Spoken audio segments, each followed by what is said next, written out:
ललितादित्य मुक्तापीड कश्मीर के एक शक्तिशाली राजा थे। उन्होंने अपनी सत्ता का विस्तार 8वीं शताब्दी में किया था। उनकी यात्रा उनके कई विजय अभियानों से भरी थी। दोस्तों, अगर आपको वीडियो पसंद आता है तो लाइक ज़रूर करें और अगर आप चैनल पर नए हैं तो सब्सक्राइब ज़रूर करें। यह नागवंशी कारकोट कायस्थ वंश के थे, जिसकी स्थापना सन 624 में दुर्लभ वर्धन ने की थी। इनका जन्म 699 ईस्वी में हुआ था। यह दुर्लभ का प्रतिपादित्य के तीसरे पुत्र थे। इनके पहले दो पुत्रों के नाम हैं चंद्रपीड और तारापीड।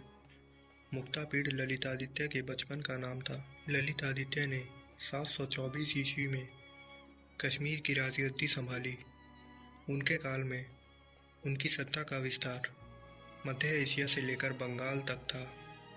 उन्होंने अरब के मुसलमानों सहित कई तिब्बती सेनाओं को खदेड़ बाहर किया।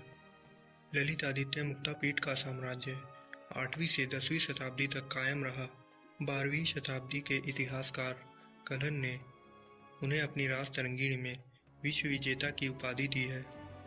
कल्हण के अनुसार ललितादित्य ने हर्षवर्धन के वंशज यशोवर्मन को पराजित किया और भारत के कई दक्षिणी पूर्वी हिस्सों पर आक्रमण किया।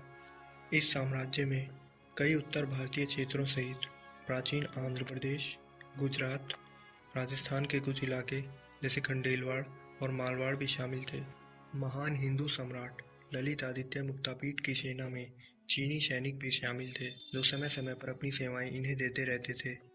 अपने शासनकाल में इन्होंने कश्मीर के प्रसिद्ध मंदिर मारतंड सूर्य मंदिर का निर्माण करवाया। यह मंदिर एक ऊंचे पठार पर बनवाया गया था। इसके आसपास मौजूद बाग बगीचों से इसकी सुंदरता शिखर पर थी। यहाँ से कश्मीरी घाटियों का दृश्य अत्यंत ही सुंदर दिखाई पड़ता था। दुर्भाग्यवश इस मंदिर को 14वीं शताब्दी में आए शाह मीर वंश के 7वें सुल्तान सिकंदर शाह मीर ने ध्वस्त करवा दिया, जिसके बाद इस मंदिर की वैसी सुनहरी झलक बर्बाद हो गई। ललितादित्य द्वारा यशोवर्मन पर आक्रमण करने और विजय हासिल करने की घटना सही प्रतीत होती है, क्योंकि दोनों पहले निकटतम पड़ोसी थे। ललितादित्य का साम्राज्य दक्षिण में पंजाब तक फैला था और यशोवर्मन का उत्तर पूर्व में हरियाणा तक। बाद में कला इतिहासकार हरमन गोएड्स ने कल्हण के विवरण का समर्थन करते हुए एक ऐतिहासिक पुनर्निर्माण तैयार किया। यशोवर्मन को हराने के बाद ललितादित्य ने गौड़ा की ओर प्रस्थान किया। गौड़ा प्राचीन काल में बंगाल का एक क्षेत्र था।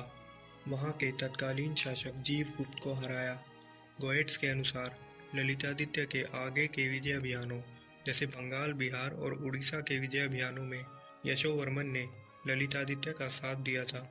गोएट्स के अनुसार ललितादित्य ने 740 ईस्वी में गुजरात के काठियावाड़ पर भी आक्रमण किया था। इसके अलावा उन्होंने भारत के कई पश्चिमी और दक्षिणी हिस्सों पर भी आक्रमण किया था। दुर्भाग्यवश 747 ईस्वी में तिब्बती राजा मी एक्सोम के आक्रमण की वजह से उन्हें कश्मीर वापस लौटना पड़ा। जाते वक्त ललित चित्तौड़, उज्जैन और थानेसर जैसे इलाकों से होकर गए। चित्तौड़ में वे राजा वप्पारावल से मिले, जहां वप्पारावल ने एक जागीरदार के रूप में उनकी सेवा की। अपने 36 साल के शासन के बाद 760 ईस्वी में इस महान शासक की मृत्यु हो गई। इतिहासकारों में इनकी मृत्यु के बारे में मतभेद मिलता है। 760 ईस्वी में कल्हण के अनुसार अपने अंतिम उत्तरी अभियान के दौरान अफगानिस्तान में अधिक बर्फबारी के कारण इनकी मृत्यु हुई।